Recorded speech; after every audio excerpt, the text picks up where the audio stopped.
Bev, I didn't. I jumped in without realising. Have we? All good.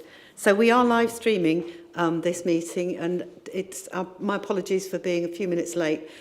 I got waylaid on the way down to try and start at 6.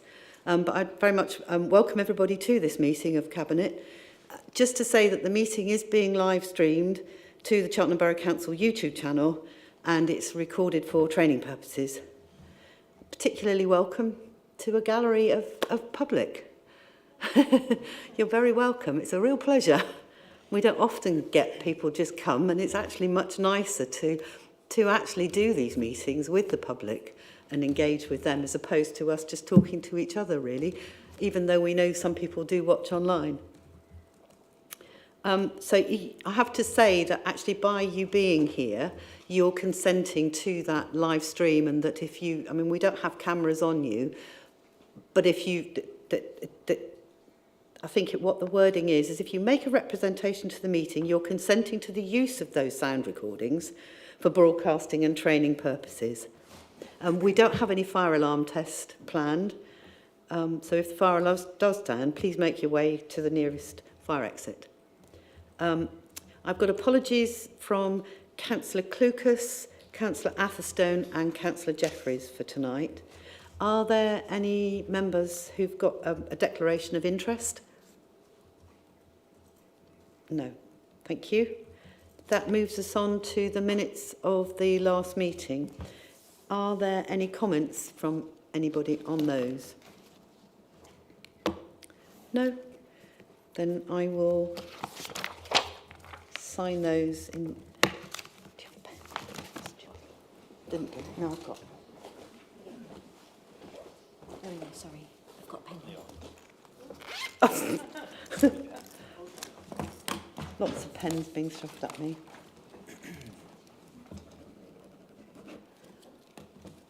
Thank you, Beth. So can I see a show of hands that the minutes have been approved, please? It's all of us.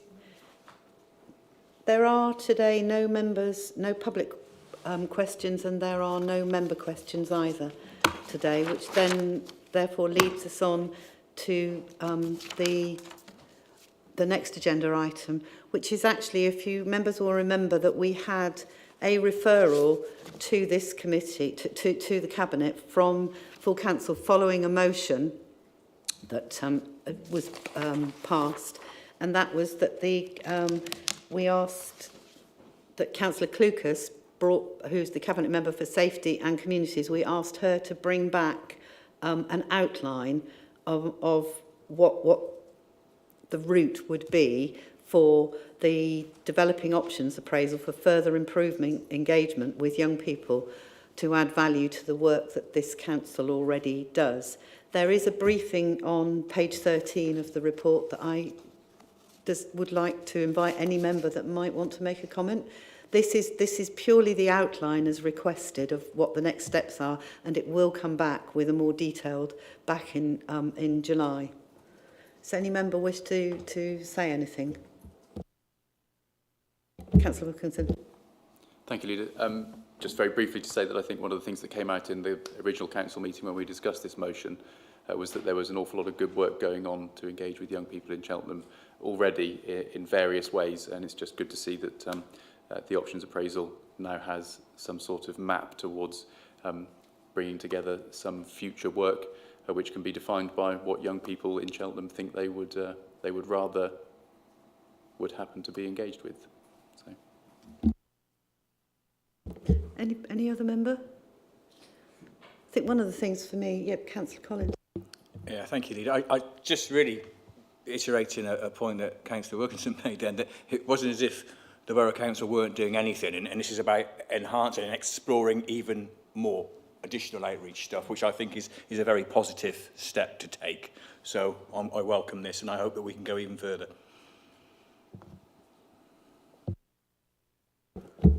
Thank you all. So that's just for us to note tonight. There's no actions to take out of that. That then leads us on to the agenda item 5, which is the Air Quality Action Plan, and that's the report of Councillor Hallwood. Thank you, Leader. And first of all, I should perhaps apologise for the very great length of the papers attached to this report and action plan. But in the same breath, I think it's right to acknowledge the enormous amount of work that's gone into these documents, especially by some officers. And I'd like to just single out Louis Krogh, Bernadette Reid, Gareth Jones, Darren Knight, and as well as many others who contributed to this, this large amount of documentation and work, which incorporates both an air quality action plan for the whole of Cheltenham, but also an air quality management area action plan specifically complying with DEFRA's requirements for one particular area of Cheltenham. And this is a really important issue. In 2013, a 9-year-old little girl, Ella Adu Kissi Deborah, died of causes which an inquest then subsequently found were contributed to in a material way by air pollution. She was the first person to have air pollution in the UK, cited on her death certificate. And although the air quality in Cheltenham is much better than on the South Circular Road in London, I'm pleased to say, and we have the data, detailed data to show that in this report, it's a salutary warning to all of us to take this issue very, very seriously from now on. Air pollution levels in Cheltenham are generally good. In 2019, though, our data showed that in one small area, centred around Poole Way in the centre of town, the air quality fell below the particular national standard expected. And that triggers a process by which we have now designated that specific area as an air quality management area. And there are specific actions attached in a report by Consultants Bureau Veritas to this report, which specifies exactly what we are going to do in that particular area.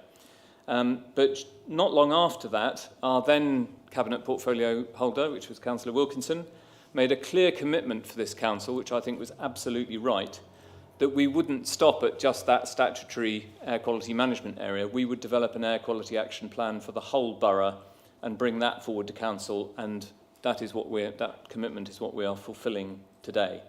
So there are concrete actions that we as a council can take to review our smoke control zones, to develop a schools action air quality project that will develop steps that parents and teachers and schools and neighbours can take to improve the air quality, in particular where small children are vulnerable to poor air quality.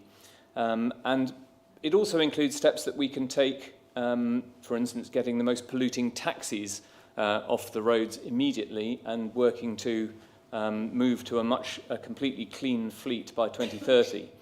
But a lot of the work that is required to improve air quality in Cheltenham is work that we will have to do with partners. That includes the NHS and One Gloucestershire, the integrated care system in Gloucestershire. But most of all, it includes Gloucestershire County Council, who as the Transport Authority are responsible for improving the air quality and countering pollution caused by road traffic, which is the overwhelmingly most important contributor to air pollution. And so there are many actions in here that we are saying that we will take forward with Gloucestershire County Council or urging them to look at and review.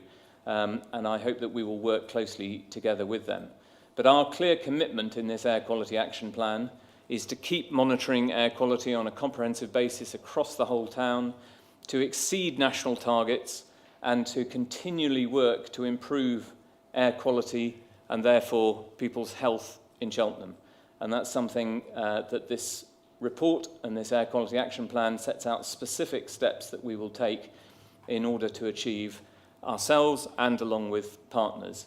And the specific asks of Cabinet today are to approve this report and the accompanying air quality action plan, to specifically approve the Bureau Veritas action plan for the air quality management area and the modelling study that accompanies it. And I commend all of these to Cabinet. Thank you, Leader. Thank you, Councillor Horwood. Is there any member who would like to make a comment on this? Councillor Wilkinson. Thank you, Leader. just to expand a little bit on what Councillor Horwood said, I believe this is a good report. The 16 action points seem entirely reasonable and things that are designed sometimes entirely within our gift to improve air quality in Cheltenham, but sometimes working with partners. And it is a legislative quirk, isn't it, that while this is the authority that must put in place an air quality action plan, and it's right that we're doing so for the whole of Cheltenham rather than just the small air quality management area that would be defined in the legislation. The authority that has the power to implement the largest change to air quality and the biggest improvements is the County Council.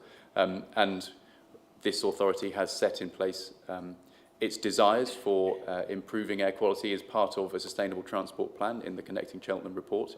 That's been submitted to the County Council. Some of those action points have been taken forward by the County Council in terms of promoting sustainable transport, but not all of them, and we hope that things will move faster in future. But it is that legislative quirk, which means that while we can put this action plan in place, we are reliant on another authority run by a different political party, which is making some strides, but in my view not going fast enough on this matter to actually make the biggest changes to enable us to hit the targets that we're making in this air quality action plan. And I would just like to, at this stage, pay tribute to the work of Clean Air Cheltenham, the campaign group. When I took over the previous portfolio that I had, the climate emergency portfolio, the key demand from Clean Air Cheltenham was that we must have a plan that stretched across the whole of Cheltenham and was not just in the small area that is in breach of the limits for NO2 in national guidelines. And it was important that we took that on, because working with groups like Clean Air Cheltenham and other environmental campaign groups in Cheltenham is a key part of what this authority does really well. So I commend the report. I think the action points in it are really good, and I'm pleased with bringing it forward this evening. Thank you.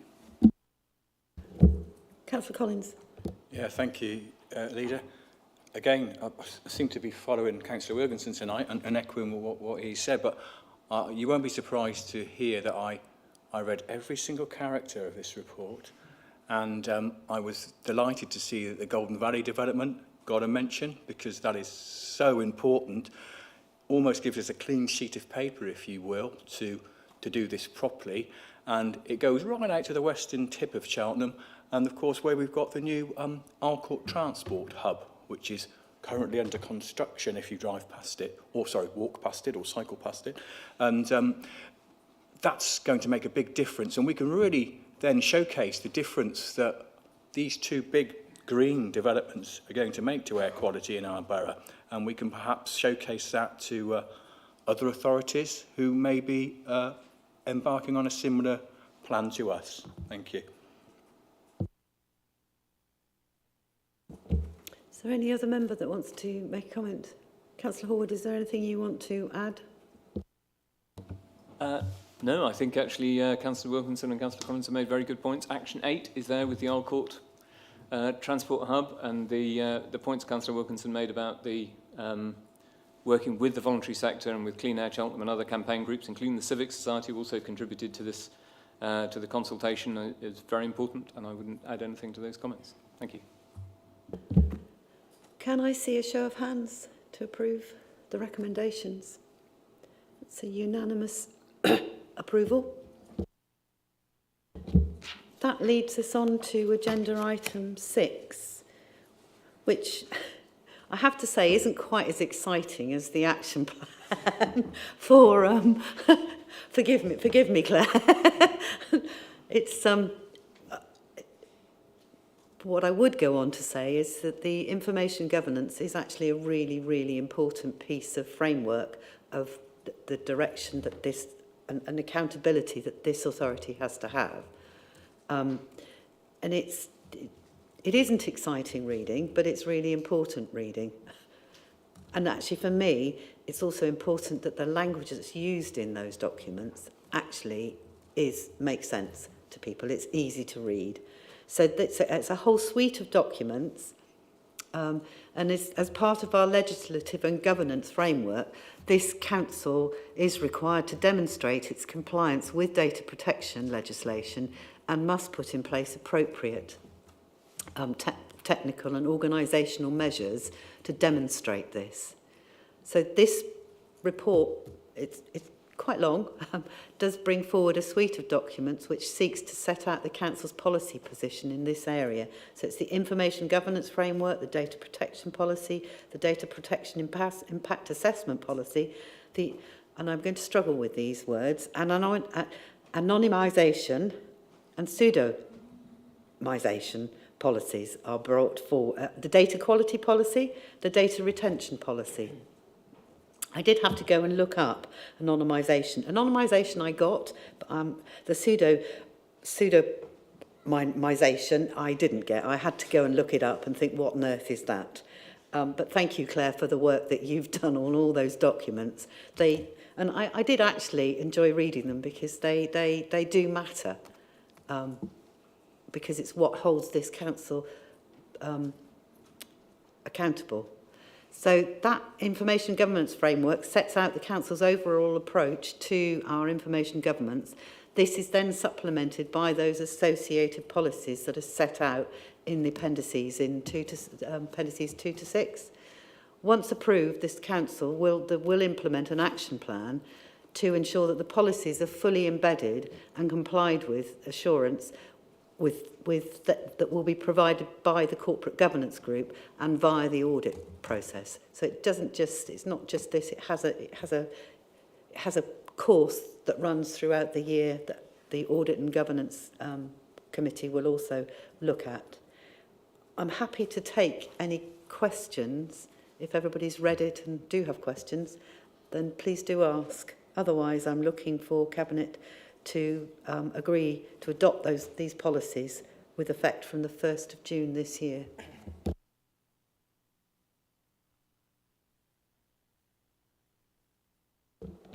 Ian, did you? No. Claire, was there anything that you wanted to add, or have I covered it all? No, nothing. Thank you, Leader. I think you've covered it. So can I see a show of hands to approve this, that we adopt it? Thank you very much.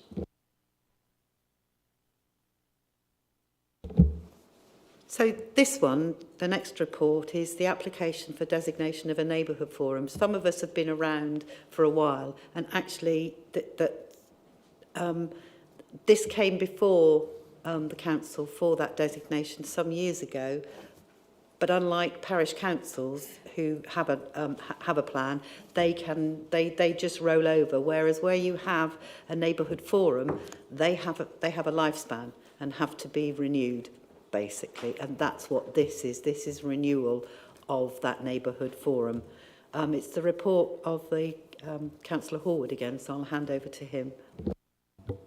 Thank you, Leader. And yes, you've summarised that very well already. This is, in some senses, a technical second recognition of the Neighbourhood Forum for Hester's Way, which was originally recognised in 2017. The authority was obliged to check that it was in compliance with the regulations, which it is, and has therefore recommended the approval of the designation of the Neighbourhood Development Forum a second time as the Neighbourhood Forum for the already designated Neighbourhood Development Forum area. But I think to step back from this a little and say, politically, this is actually really important. The push for neighbourhood forums and neighbourhood planning came from the Localism Act in 2011, which I was privileged to actually vote for at the time. And it was an act of the occasionally, sometimes slightly maligned coalition government, but it was an important step towards taking planning out of even council chambers like this and our own talented officers and handing back real power to neighbourhoods and local communities. And it's a power that has been taken up across the country, most frequently in parishes and most frequently amongst those parishes in rural areas. And it's notable that actually it's been less used in urban areas and in less well-off areas. So it's a matter, I think, of real pride that in Cheltenham we have an area which is unparished and which has, is one of our least well-off neighbourhoods and where many people have to work very hard to make ends meet, but which has really grasped the nettle of neighbourhood planning. And I know an enormous amount of work has gone into developing an actual neighbourhood plan, which is now at quite an advanced stage. So I think that is a matter of great pride. One technical point on this report I should just draw attention to is that the Neighbourhood Forum area was based on what was then Hester's Way Borough Council ward, and that's still the current Borough Council ward. You don't have to have a Neighbourhood Forum area that exactly matches a Borough Council ward, but that was the case. And of course that made engagement with Borough Councillors very easy. Now, the Local Government Boundary Commission for England has just recommended that the boundaries of most of our wards change slightly, and in the case of Hester's Way there are slight changes relating to Springbank ward on one side and Ben Hall and the Readings ward on the other. So we are just adding this direction to our own Director of Community and Economic Development to formally write to the Neighbourhood Forum, once reconstituted, to recommend just looking at that boundary and certainly engaging with the borough councillors for Ben Hall on one side and Springbank on the other, because some constituents, some residents will move one way or the other according to the borough council and the neighbourhood plan area. But overwhelmingly, this is a very, very positive step. It is recognising the work that's been done in the Hester's Way community, that is taking control of some decision-making that will affect local residents and their lives for years to come. And I think it's a very positive step, and I'm very proud to commend this report and the recommendations to Cabinet. Thank you. Councillor Collins. Thank you, Councillor Horwood.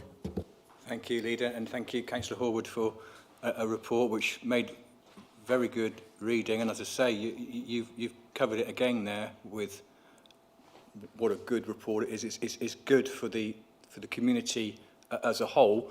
And I would like to say that I look forward to Hester's Way Neighbourhood Development Forum engaging with the councillors of Ben Hall and the Readings especially. Thank you very much. Is there any other member that would like to speak on this? Councillor Wilkinson. Thank you. Just going back to some political philosophy. You know, as a Liberal, I welcome decisions being made and power being exercised at the localist possible level, or the most local level. Localist is probably not a word. And I think it's really important that we do that, not just in parished areas where, as Councillor Horwood said, there is more wealth and there is more wherewithal, but in areas as well where there are more people who are from less well-off backgrounds. And I think that the fact that Hester's Way has managed to bring forward this proposal for a second time, because the first one, I believe, sort of timed out due to legislative issues, is really important, and it's to be welcomed. And the fact that it's happening in Cheltenham, I think we can be proud of, and I would like to see more unparished areas in our town bringing forward similar neighbourhood development forum proposals, because I think that can only seek to, can serve to strengthen our communities. Thank you. Any other member? Max, you stole what I was going to say, so I'm not going to repeat it. No, perfect. Because it's that, our very strong belief, isn't it, is that it's bottom-up communities. It's the same with that engagement and bits that we were talking about with the engagement with young people. It's actually asking them how they want to engage and how communities want to engage. And I know that, in my own ward, I looked and we managed to gather a few people together to actually look at doing that. Unfortunately, there's not the capacity. So Hester's Way is extremely lucky to have a community resource centre that actually can lead on that. And that makes all the difference. So can I see a show of hands, unless anybody else wants to say anything, to send this on its way back to Hester's Way? Actually, that was a terrible pun. I didn't mean it at all. So we now move on to section 6, which is briefing. Oh, sorry, no, so I do beg your pardon. Sorry, Councillor Lewis, I missed out. No, I missed out a very important agenda item, which is, of course, the approval of a countywide Memorandum of Understanding, cooperation and biodiversity net gain through the Gloucestershire Nature and Climate Fund. thank you, Leader, for remembering my agenda item. It's always very much appreciated when we can take these things to Cabinet. And broadly, I'm not going to bore you in a long speech because I can do it very well with a short speech. I think the report in many ways speaks for itself. The detail's fabulous. If you are really interested in this kind of thing, it goes as in-depth as you could possibly want. For the biggest biodiversity nerds out there, this report it's for you. And I think broadly, I'm really excited to be able to take this report to Council because I think it's so important that we work with our partners across Gloucestershire to make sure that the money that this new piece of central government legislation will make available to communities across Gloucestershire where developers cannot deliver biodiversity net gain on site is a huge asset. I think it's so important to us in Cheltenham with so many fabulous sites. We want to invest in biodiversity, and many of our colleagues and friends in our bordering authorities working together is the best way to make sure that these projects do get delivered and that the money that could be spent, hypothetically anywhere in the country, is spent here in Gloucestershire. And I think that's the really important thing about this partnership. We want to ensure that where there is money on the table, we are not short of projects to invest it in. So that's the real exciting aspect, I think, of this report. I'm also really delighted to see a climate decision wheel at the bottom of this report. We don't see them as often as I think we should. And I think it's a really great tool, obviously developed here at Cheltenham Borough Council. So I would think that for understanding the climate impacts of the policies that are being taken forward. And I think this one is a pretty strong policy in terms of climate impact, apart from the one red note worth noting about the impact of people travelling here via non-sustainable means. But we can keep working with our colleagues who manage the Transport Authority to make sure they have lots of sustainable options to come down and have a look at our fabulous new biodiverse sites. But yes, colleagues, I commend this report to you, and I hope you are willing to delegate the responsibility that I require in order to sign this piece of paperwork. It's going to be a really strong investment in Cheltenham's biodiverse future. Thank you, Leader. Thank you, Councillor Lewis. Any member? Councillor Horwood. Yes, I really want to congratulate Councillor Lewis for bringing this report to us. I think many scientists acknowledge that the biodiversity crisis, the need for nature recovery, is as serious as the climate change crisis. It poses as existential a threat to humanity's place on this planet, alongside all the other species that we share it with. It's really important that we address the concerns of biodiversity. And I'm very pleased with this statement of common ground, and I'm particularly actually section 6, which emphasises that biodiversity net gain, which is sometimes used as a little bit of a cover when biodiversity gains in one place, or damage to biodiversity in one place is offset by biodiversity net gain in some remote location, that Gloucestershire at least has agreed that there will be a priority to offset the any biodiversity damage with net gain inside the local planning authority. And that is a bit of a challenge in an urban area, and it'll be a bit of a challenge for us to take up that opportunity, but I'm sure we will do it. And I think I would love to see us become the best urban council in the country for biodiversity net gain and for nature recovery. And I think we've also committed in our corporate plan to a new supplementary planning document on biodiversity, ecology and nature recovery.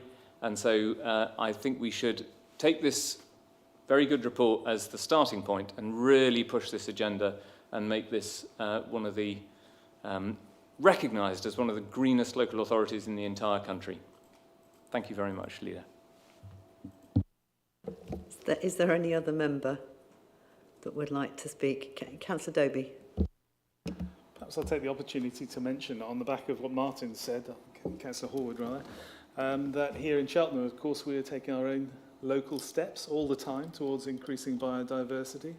In the last month, indeed, there's a decision that's been made where we will increase significantly, I think it's by 9, the number of parks in our town where we are keeping areas unmown so that we can encourage biodiversity.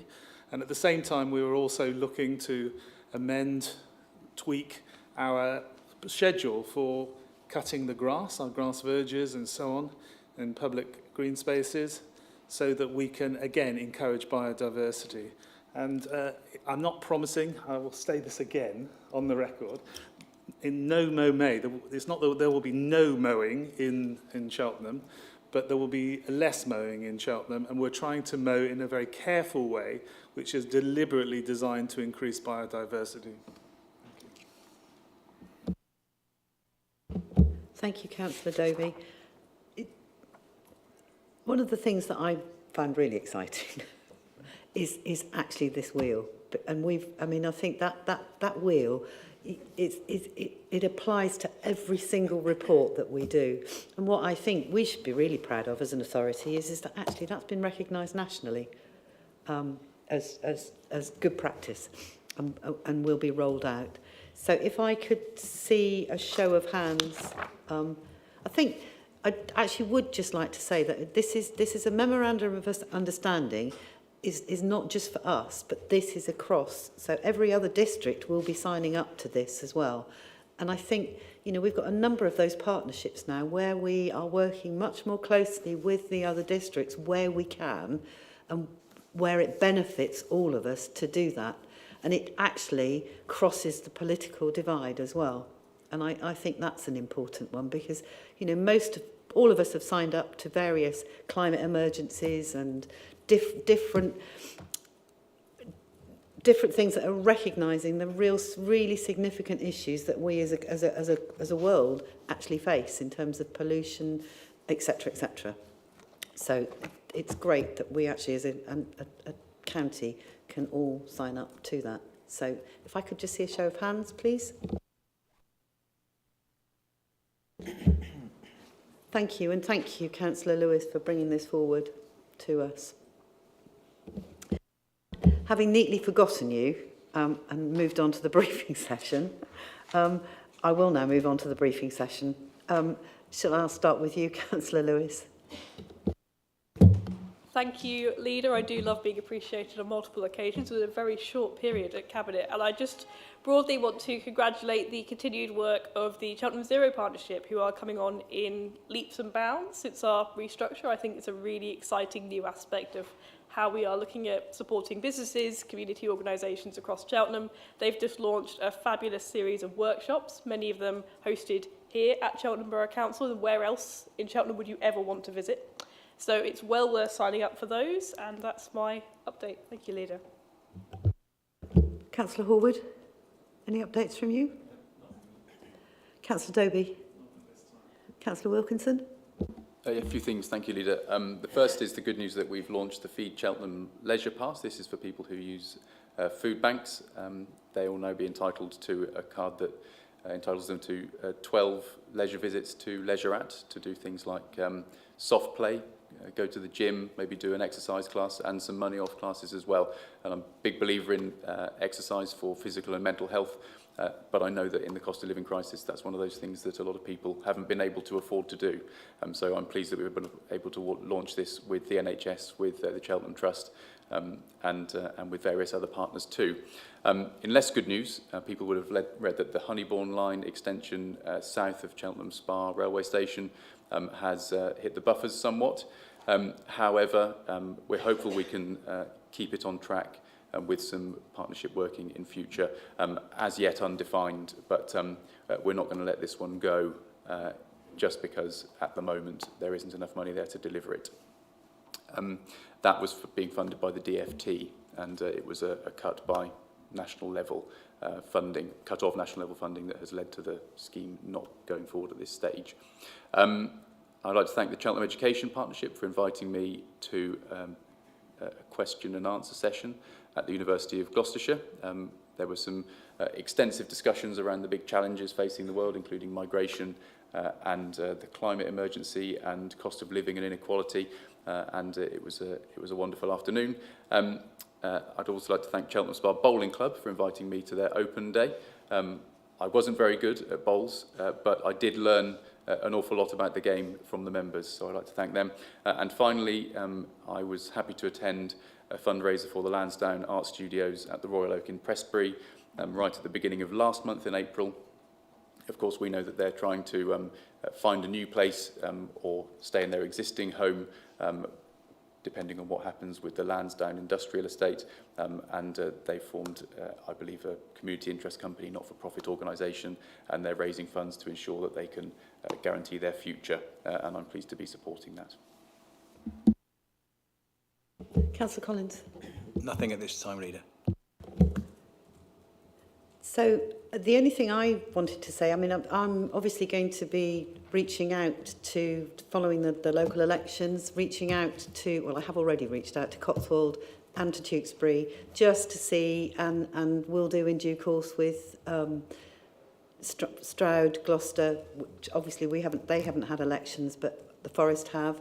And we do meet regularly. Well, we meet every 8 weeks as leaders, different political parties, just to talk about all things Gloucestershire. So I will be reaching out to all of those authorities. Over the bank holiday weekend, I had an invitation, not to Cheltenham Spa Bowling Club, but to Wadden Bowling Club for a taster day. And I did go, and I might actually go back. I wasn't very good, but I can set myself the challenge to see whether I could actually do the long ball to reach the other end, as opposed to just getting halfway. That takes us on to decisions by Cabinet members. There are a number of decisions that members have made. So if I start with Councillor Dobie, if you'd like to cover off the 3 that you made. Thank you, Leader. The 3 documented decisions I made in April and May concerned the purchase of specialised waste and recycling vehicles. All decisions were made in line with earlier democratic approval of Cheltenham Borough Council's plan for a carefully phased renewal and upgrade of our waste and recycling fleet. That's it. Thank you, Councillor Dobie. Councillor Collins.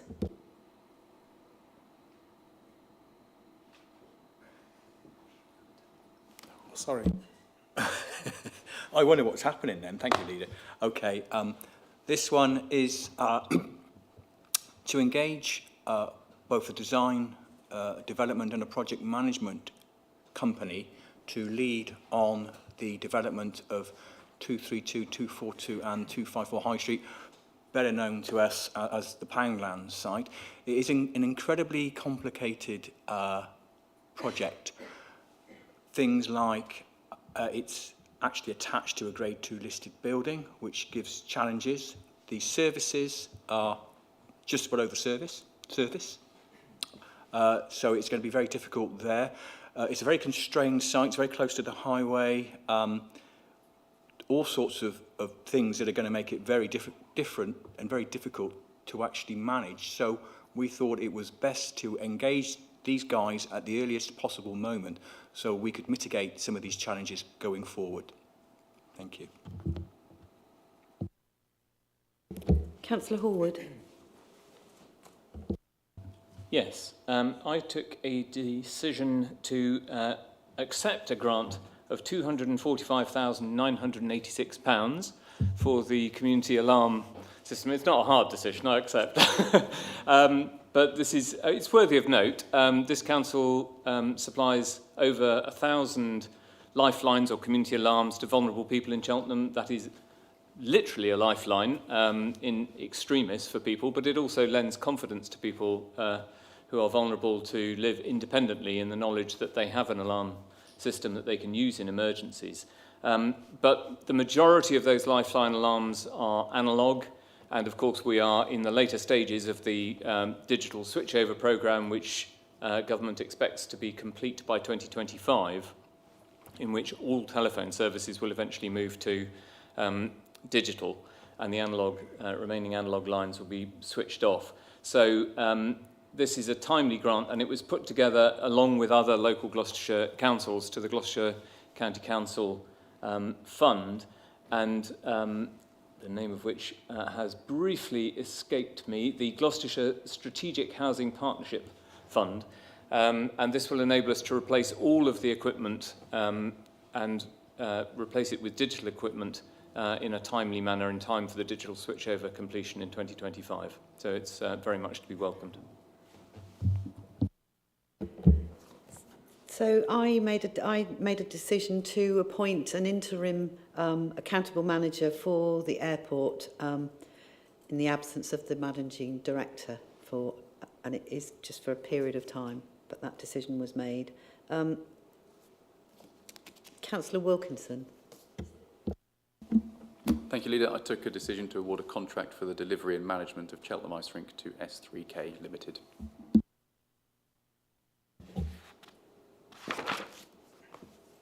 The remaining two decisions that haven't been articulated are that Councillor Atherstone took a decision to approve the local letting plan, and also the Cabinet Member for Finance and Assets, Councillor Jeffreys.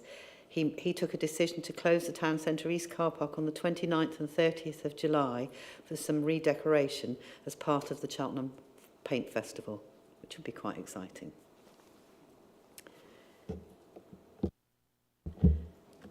I don't have any other items that I have determined as being urgent. We will be moving into exempt session, but I thought I'd take this opportunity to just have a 5-minute break and invite any members of the public that might want to talk to any one of us, but literally a 5-minute break, because I don't want to hold our officers from going home to their families. So we'll have a 5-minute break if you would like to. That's how much it means to us, actually, to see members of the general public in the gallery. So we'll have a 5-minute break. Absolutely fine if you all just want to shoot. That's okay as well. But it's just an opportunity. So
So we are back in the public session now, and the next item is an exempt item.